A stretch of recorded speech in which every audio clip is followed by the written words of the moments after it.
Hi, everyone. Welcome back to the Microdose Diet podcast. So, I am your host, Peggy Van de Plassche. I'm the author and the creator of a Microdose Diet. It's a 90-day protocol mixing alternative therapy, including microdosing mushroom, in order to get more in your life. So, today we have a very special guest. She's calling in from the other side of the pond. It is Sara Budhwani. Hello, Sara. How are you? Hello.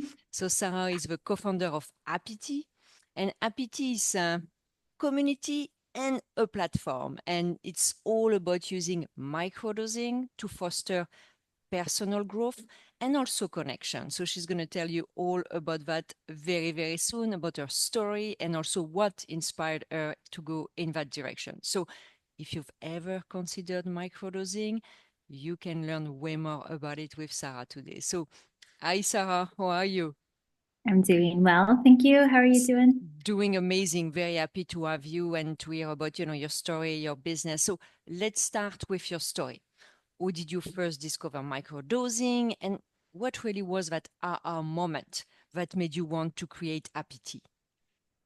Yeah, so my microdosing journey started basically from a high dose journey.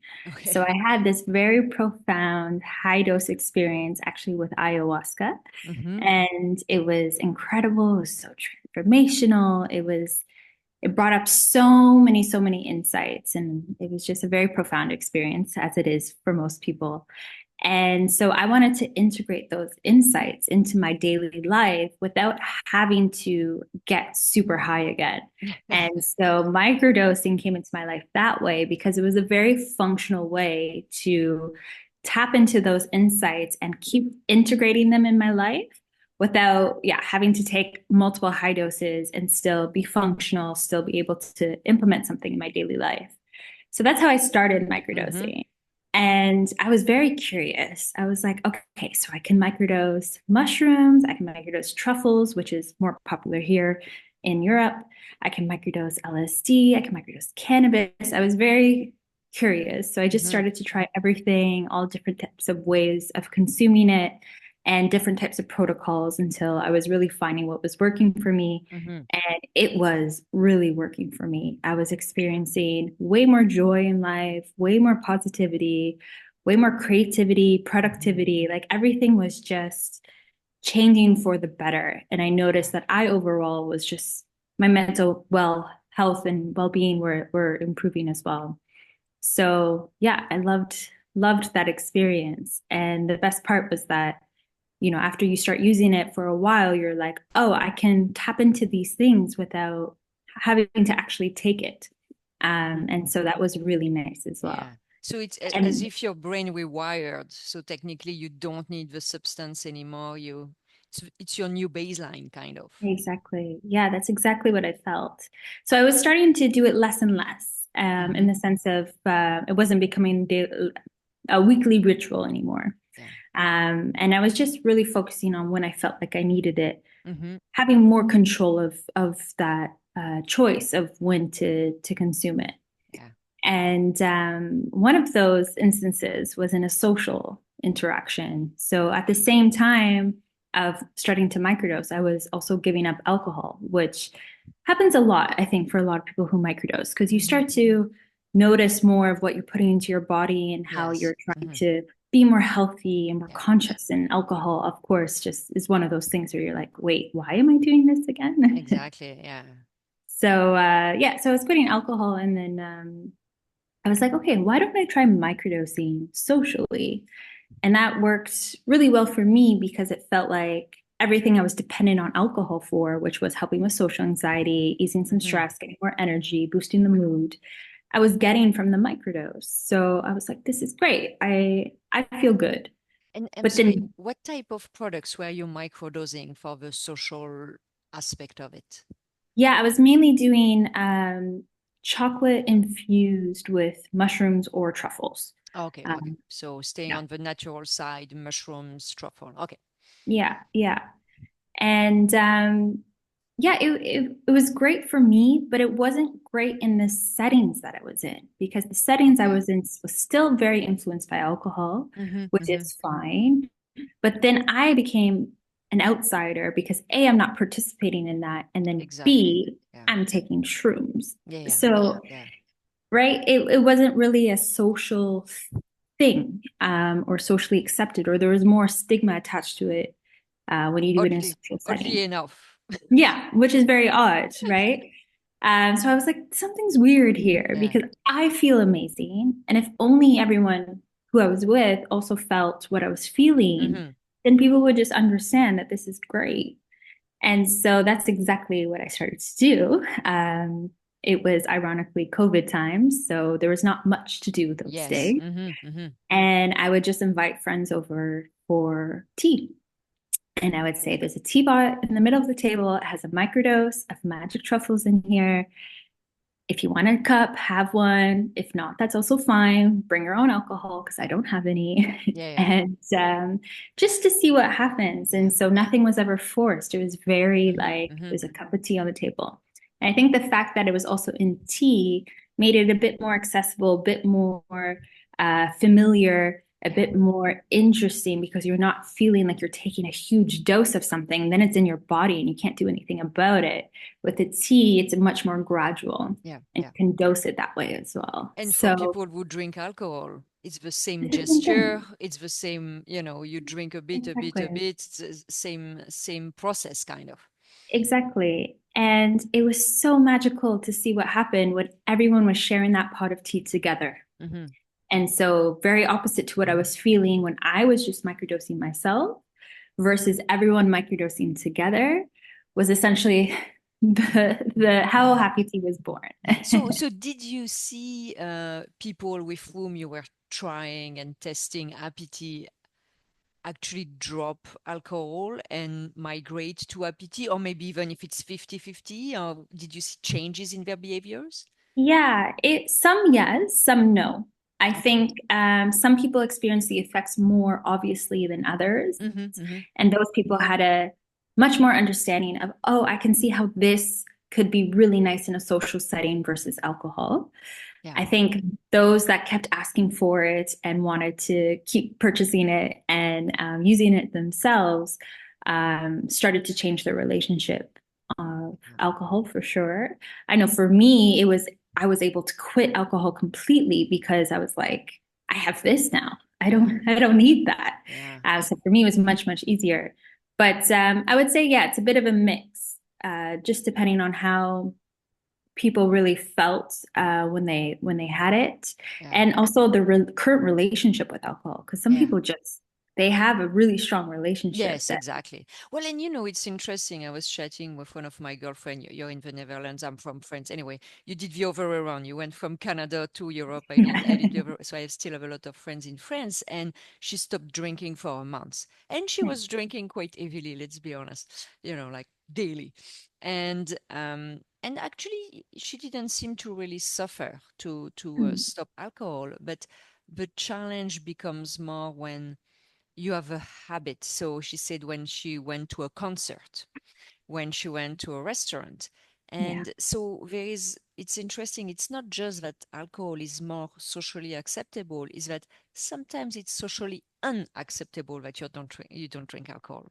exactly. And that's probably something you face in your business. And it's as much in Europe than in North America. I mean, I see North America, any movies you're watching, someone has a glass Yeah, and after 20 minutes you're like, oh well, and I never drink at home. That's my policy. Don't drink at home. I only drink if I go to a restaurant.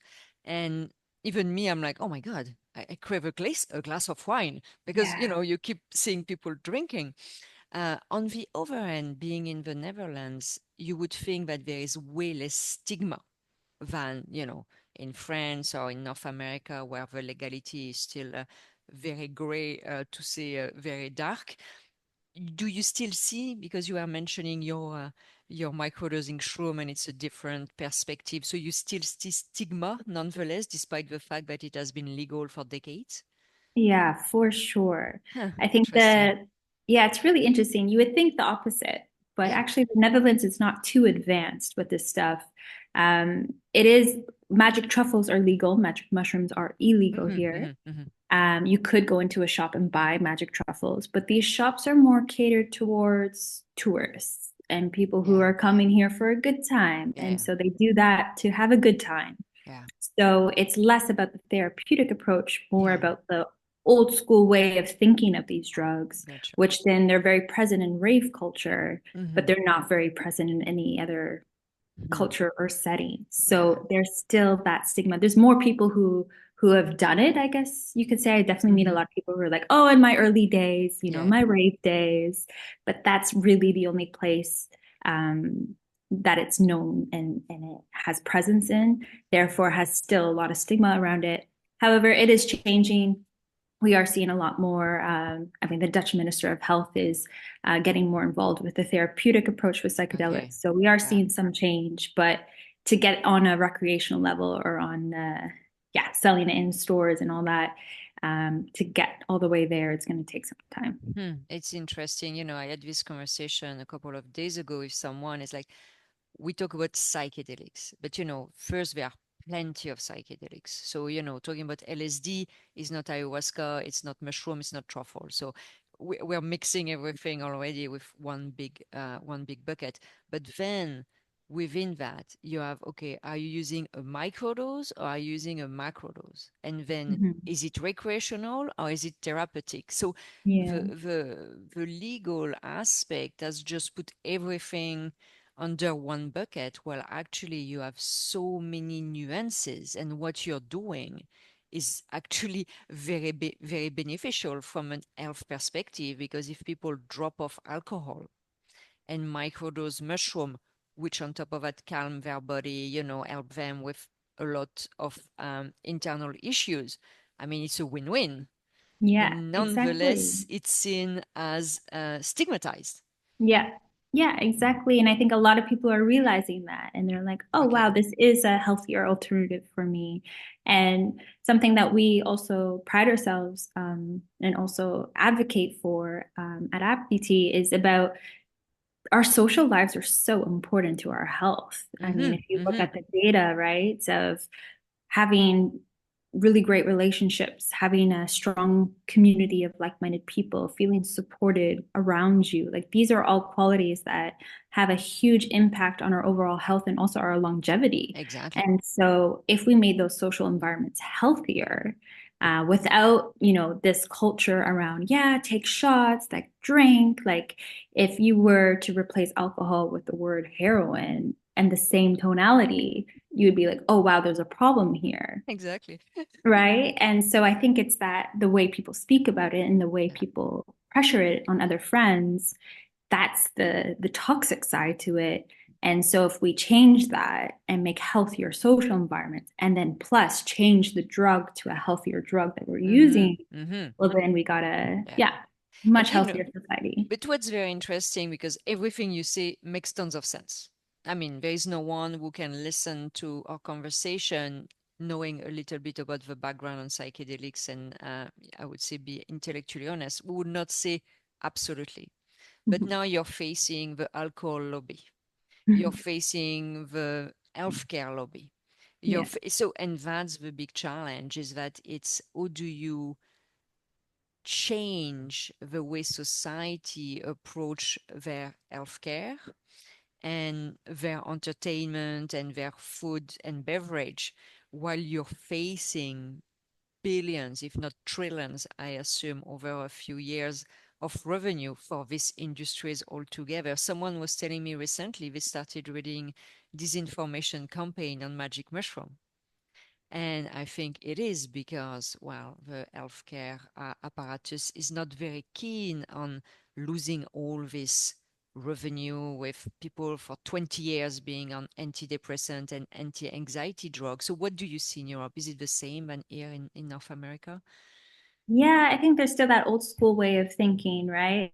Like, and it's so, alcohol, for example, is so ingrained in culture just to remove it would make a lot of people upset, Yeah. And I definitely don't think that will happen anytime soon, but I definitely see a huge mind shift change. And I think with Mm-hmm. any big change that happens in society is all starts with the mindset. And so we can clearly see that there's more education around the harms of alcohol. We Mm-hmm. can see that there's more alternatives coming out, and all these people who are participating in putting more alternatives on the market are helping to make that mindset change faster.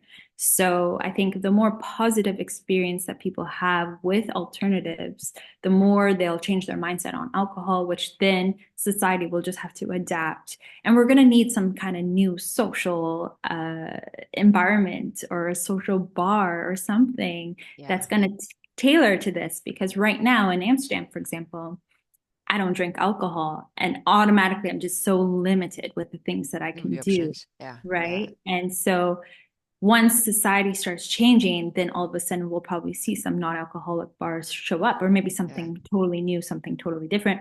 Hopefully one day a happy tea bar, which is something Exactly. we're Mm-hmm. advocating for, but Yeah. we'll see how Yeah. or when that comes to life. But who Yeah. knows? That could be the future. And I think it's not an overnight change. It's definitely going to take some time. But as long as that mindset keeps changing and people keep getting those positive um, situations and interactions with new things, then we can actually start working towards Yeah. all these changes that we actually want to implement. You know what's interesting here in Ontario, I'm in Toronto, is that at the same time, I've seen bars and bottle shop, sober type of shops, meaning non-alcoholic. And our prime minister has expanded access to alcohol drastically. So now Yeah, you can bring alcohol in parks, even if you're at 2 meters away from, you know, playground for children.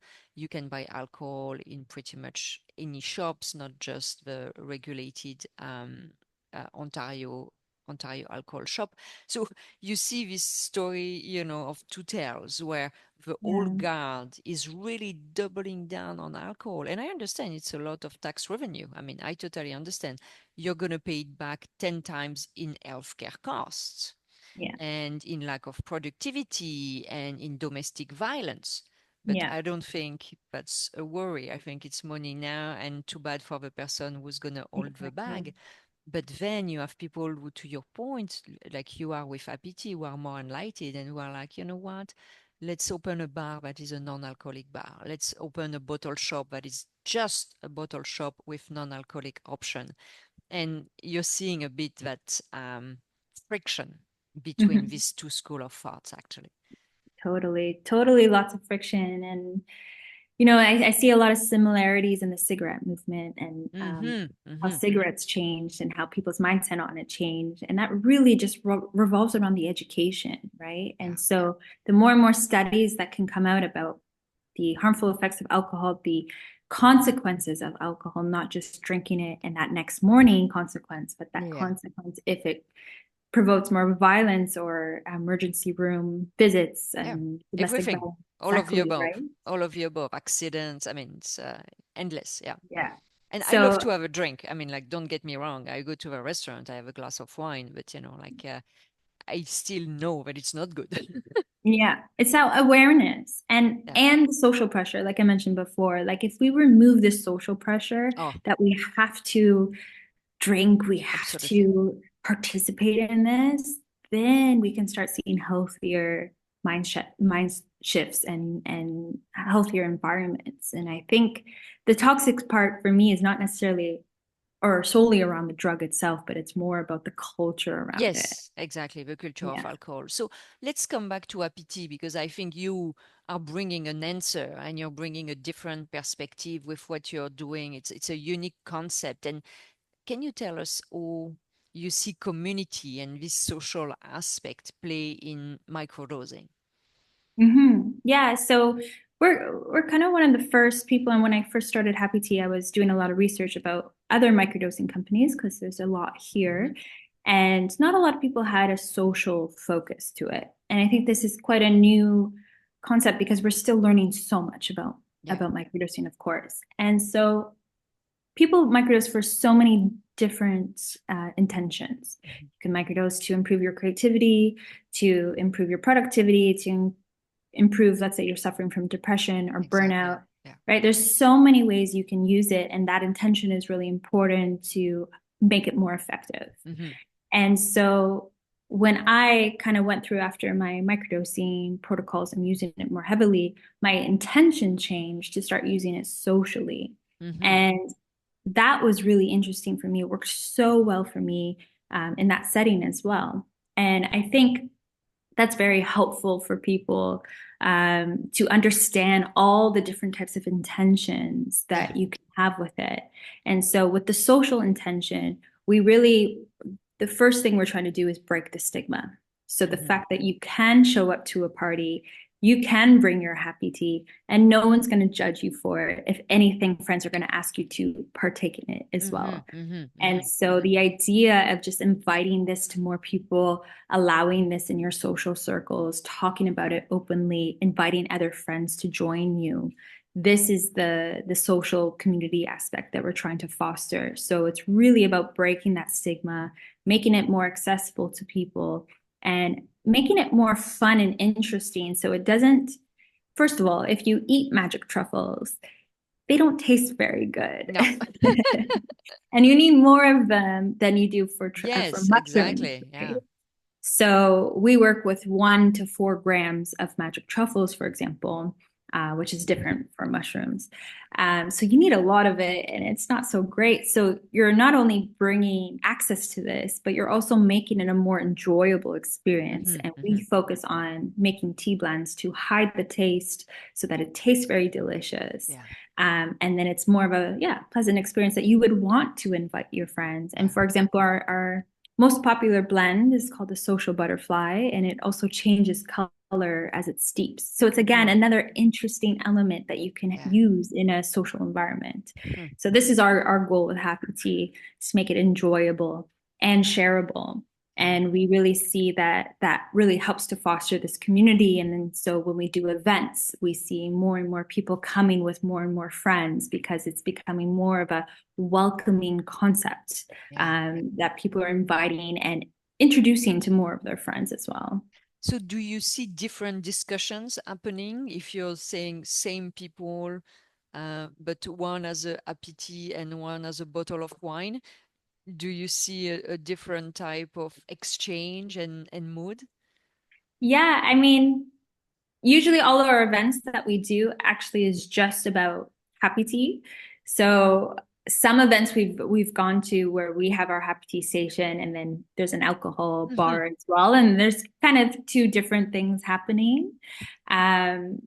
But what I do notice is that the conversations around the events that we do that are just solely around happy tea are very much more in depth and more colorful. I like to use the word colorful, which just means like there's just more curiosity, there's more connectedness, there's something, it's a bit hard to put in words, right? But there's an energy in the room that's a lot more interesting. And when I'm in environments that are solely just about alcohol, I really notice that people kind of make fun of themselves, or if they're talking a bit bad about themselves, it's a bit laughed on, or like, there's a bit of your self-consciousness is not so it could be made fun of, it can be laughed at, and I really noticed this being that outsider now, and I'm like, this is interesting how this difference between one is very much going deeper and being more colorful, and one is about, this shitty thing happened to me and that's funny, let's laugh about it, when it's really actually not that funny. Not funny. Yeah. Well, I think So a lot of people drink to process emotions, and I think they don't understand that you're not processing emotions with alcohol, but that's what they think. It's like, oh, I had a difficult day, I need a glass of wine, meaning I'm going to process my day with a glass of wine. Well, I think it just brings you even more down. And I think that I mean, we all need that. I get that. We all need something to help us chill out and relax and ease that stress and unwind. And that's very healthy for us. But if we're doing it with a drug that makes us not talk so good about ourselves, if it's bringing out actually the worst in us and we're laughing about it like it's normal, then there's a bit of an issue there. Well, and you see also, temper flaring very often with alcohol. So conversation that would have been innocuous when no one has a drink, or maybe when someone has a happy tea, becomes like Second World War, with people getting very excited about their Mhm. point of view, while the day after they would not even remember what they fight with their friends Yeah. about. So I think we've all been there at some point. So one question I have, we talk about stigma. What is one common misconception that you see people have about microdosing that you'd love to clear up? Yeah. I think one thing that I do notice as well is if people are familiar with microdosing, they're usually familiar with it in a protocol and also as an individual experience. And the one thing I would say with microdosing is it can be social. It can be something that you invite with others to Mm, improve your relationships with others. yes. Because if we're using it for therapeutic intentions, one of the best ways that we can help to heal, and one of the main aspects of our life that really help us grow and heal as human beings, is our relationships. They're so important in our lives. So if you're going through something, definitely, spend the time. It is an introspective thing. I'm not saying there's anything wrong with microdosing on your own, but also use those learnings and that experience and that intention to try to do it with someone very important in your life and see how that relationship can then change, Yeah, which then helps you individually. absolutely. And so I would say just open it up, Yeah, invite people, invite your closest relationships. And I understand those conversations can be challenging. Some yeah, people have a negative feeling towards it. But again, that's what we're trying to do with breaking that stigma and making it normal. But it's really helpful when you share that experience with someone yeah, because you're also sharing a bit of your healing, and that's also yeah. very healing for yourself. Yeah, I see that very much with couple when they start microdosing together, that their relationship really Yeah, deepen and yeah, improve. So that's absolutely aligned with what you're saying. So someone who's listening and is getting very curious, but maybe a bit hesitant, what would be yeah. the first step you would recommend for them to explore microdosing? Yeah, I get that a lot, which is totally normal. I think a lot of people are scared about the dosage, and that's why I'm a huge fan of the tea because the tea you can really dose in a better way. You Yeah, have one cup, see how you feel, have another cup, see how you feel, as opposed to just digesting everything all at once. yeah. So I would recommend to start with tea, just so if you are scared of feeling too much, you're in so much more control over that. And then the other thing I would recommend is again, like invite someone, do it with a friend, do it with someone you care about so that that environment becomes a bit more safe, a bit more Yeah. welcoming, and you're able to be vulnerable. You're able to allow anything that wants to come up, Hmm. and you can still have a lot of value in that, and feel a bit, yeah, more comfortable once you're doing it with someone that you really care about. Oh, I love that. That's great. So where can people find you? Where can they access APT? All of the above. So tell us about where they can Yes. follow you and find you. So the best place would be on Instagram. We go by Microdose Together on Instagram. And we have a European website. It's microdosetogether.com. And this is where you can buy the tea blends and then also the microdose. They come Hmm. separately. And Hmm. then you're the one that's actually putting them together. So you can control the dose that way, Yeah. whether you're doing a single dose or a sharing dose. And we By have, the way, I tried the teas. They're amazing. So uh, definitely I recommend highly. Yeah. nice, thank you. So that's in Europe. And then if you're in Canada or in the UK, we have another website called shophappytea.com. And that website is where you can buy just the tea. And our tea blends also work with mushrooms. So if Hmm. I know mushrooms are more accessible in Yeah. Canada and the US, so they also work with mushrooms. Just note it's the dosing that's different. Yeah. And in the US, in the United States, we have a great partner there called Microdrops, and they sell our happy tea on their website. And you can, yeah, check it out. They have also lovely other microdosing products available, Okay. and you can use the code happy tea as a referral for that one. Oh, that's fabulous. Okay, so people can find more, again, social on Instagram. They can go to your website. If you want all these URLs and websites, they're all on the Instagram. So Uh, that's probably the best place. exactly. And they, regardless of the country, kind of, they're covered in most Anglophone part of the world. So Yeah. thank you so, so much, Sarah. I know we're almost out of time. Any last word, any last advice maybe for people who are listening to us today?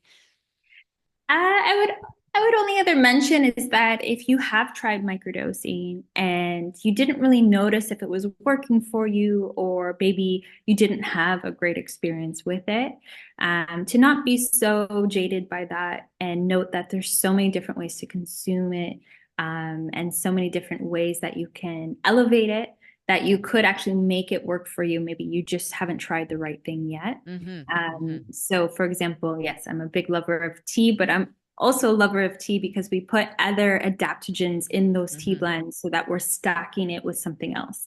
And we really notice that that helps guide the intention a bit more. So let's say your intention is to be more focused and have more productivity. Well, if you're stacking that within something like lion's mane and Yeah. niacin, Mm-hmm. then you are noticing a bit more of a push in that direction of that intention. And so that's another goal of our tea blends, is to help really guide the microdose. And sometimes that's really Mm-hmm. helpful for people. So that's why I say, if you've noticed something didn't really work for you, try it with some adaptogens, try it with some stacking, try it in tea, and then see if that changes the experience for you. Absolutely. And I see that very often. People throwing the baby with the bathwater. I'm like, wow, if you didn't have the right product, if you didn't have the right dosage, if you didn't have the right frequency, I mean, if you don't have the right product and protocol, Mm-hmm. well, you have an opportunity to try again. And I Yes. think that's exactly what you're saying. Well, thank you so, so much, Sarah, for your time and your insight. Again, it was Sara Budhwani, APT. We'll put all the link in the show notes, but thank you so, so much for your insight, Sarah. Thank you so much for having me.